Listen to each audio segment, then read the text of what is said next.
Senator Alvarado, you're recognized. Just a few very simple questions. How many times has this voucher bill been on the floor? We haven't ever taken a voucher bill to the floor. Excuse me? We have not taken a voucher bill to the floor. This is an education savings account. Okay. I know you appreciate the nomenclature. I hate to repeat myself, but the last time I think I said, you can put lipstick on it, dress it up, put some jewelry, some earrings on it. It's a voucher bill.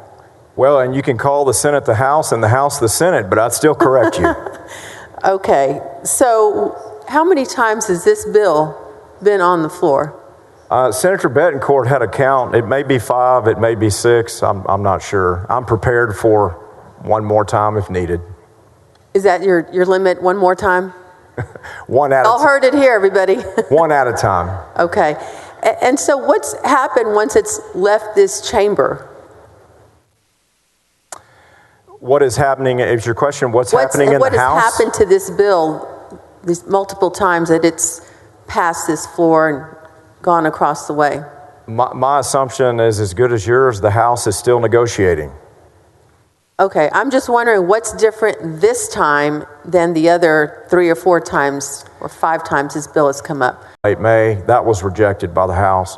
So we'll see. I mean, you and I both served in the House. We know that it's member-driven in both chambers by design. It should be.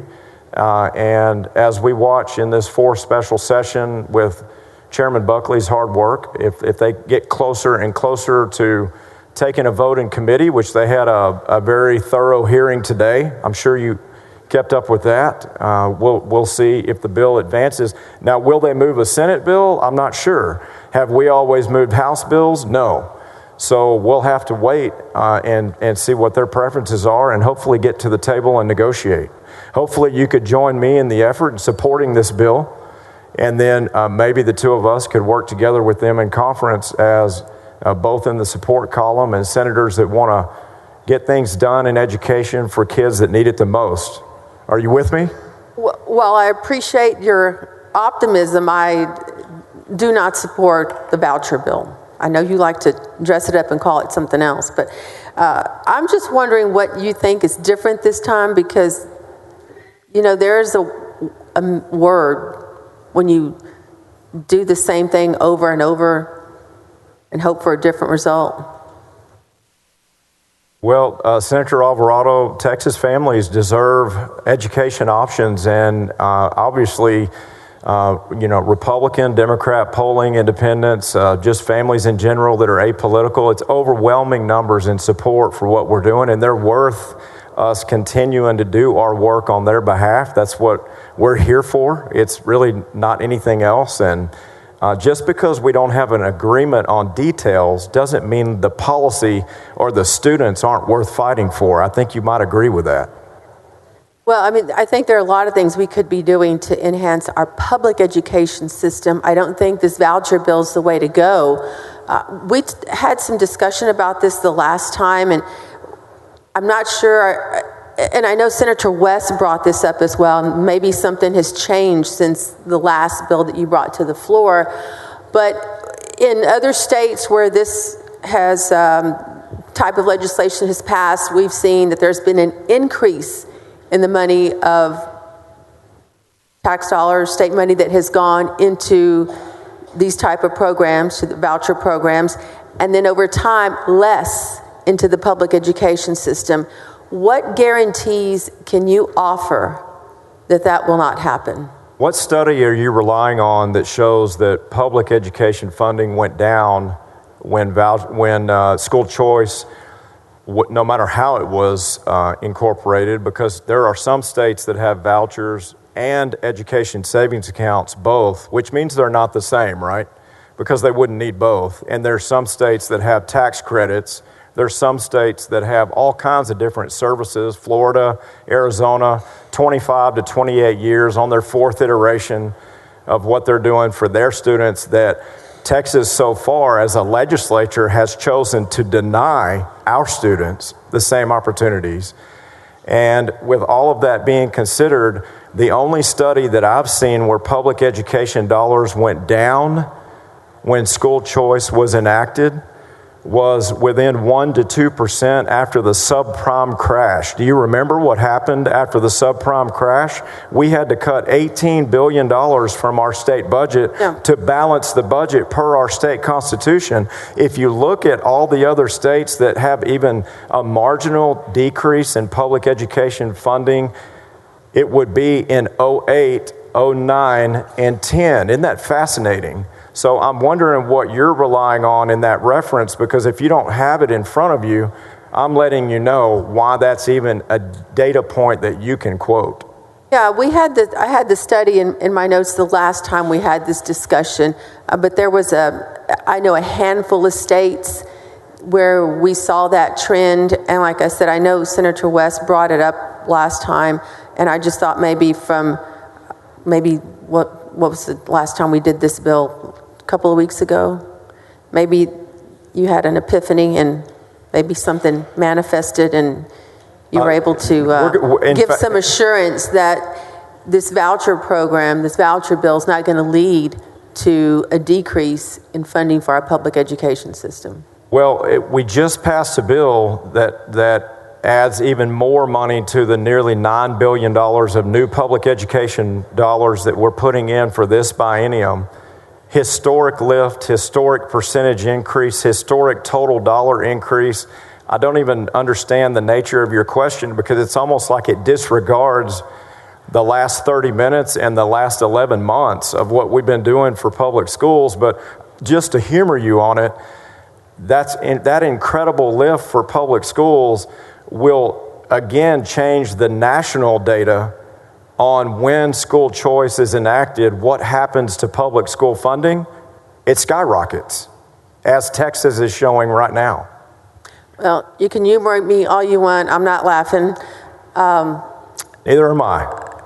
Well, it's not a laughing matter, because we're talking about the future of this state, the future of our kids, and anything that over time chips away at the foundation of our public education system. And yes, great, we just passed a wonderful bill, but take into consideration that we're playing catch up.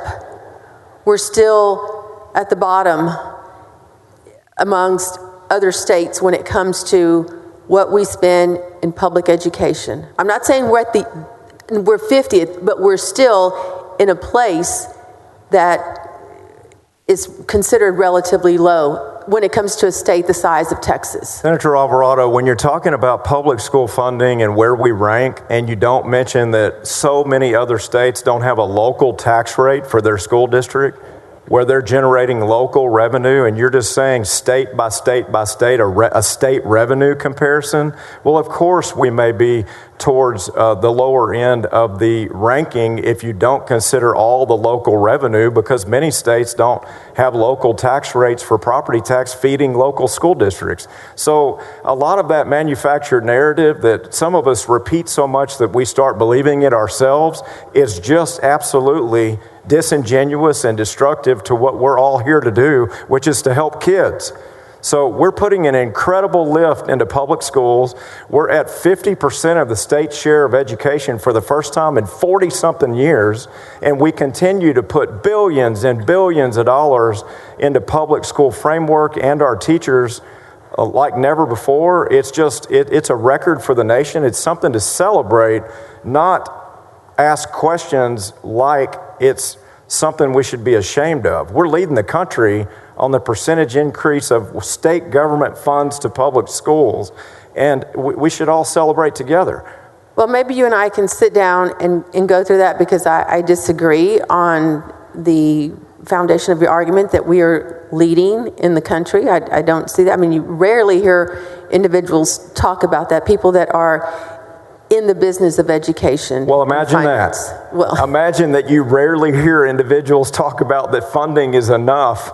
We've heard for 40 years that school choice is not going to be on the table until school finance litigation is resolved. We have no litigation tied to school finance today. We've had 40 years of excuses about denying special needs and disabled kids opportunities for a better education, because the state was not at 50% of the state's share of public education. So until we get to that, we cannot talk about anything related to moms and dads making choices about what's best for their students. And now, after 40-something years, we're at 50% of the state's share of education. So the two objections ended up being false by most of the stakeholders tied to only public schools should receive our commitment. It's just disingenuous, it's destructive, it's bad for kids, and I won't be a part of it. Well, you cherry-picked part of my sentence, because the other part was, we don't hear people talking about what you just alleged, what you just claimed, by people in education. Because education experts from around the state will agree that we still are at the bottom. Again, I'm not saying we're number 50, but we're at a place where a state this size, we should be doing better.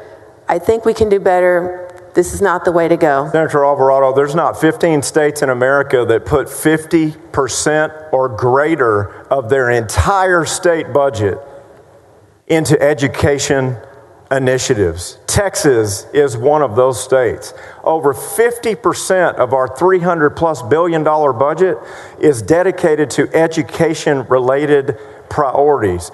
There's not 12 to 15 states that do that. And you may say, well, you never hear that. You never hear education stakeholders talking about that or the media talking about that. I wonder why. I wonder why that the facts are not promoted. That is just incredible to lay that out on the Senate floor today. And who loses? Institutions win, but kids continue to lose. And so to oppose a framework that is 90% geared towards free or reduced lunch, low income, and special needs, I just can't believe anyone would stand up and do that.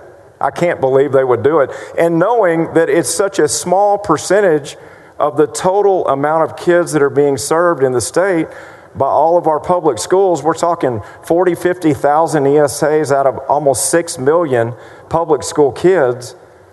And then with the public school lift and the ESAs for the most needy and the most vulnerable, why can't we just win together on that? Well, and that's another problem too, is that you're just talking about a small group of students who might be eligible, when we ought to be doing something in this state that impacts a whole lot of students, the majority of our students in our public education system, 5.5 million students. I just think we can do better, and I don't think this is the place to start. Thank you for taking my questions. Thank you, Senator Alvarado. Thank you, Senator.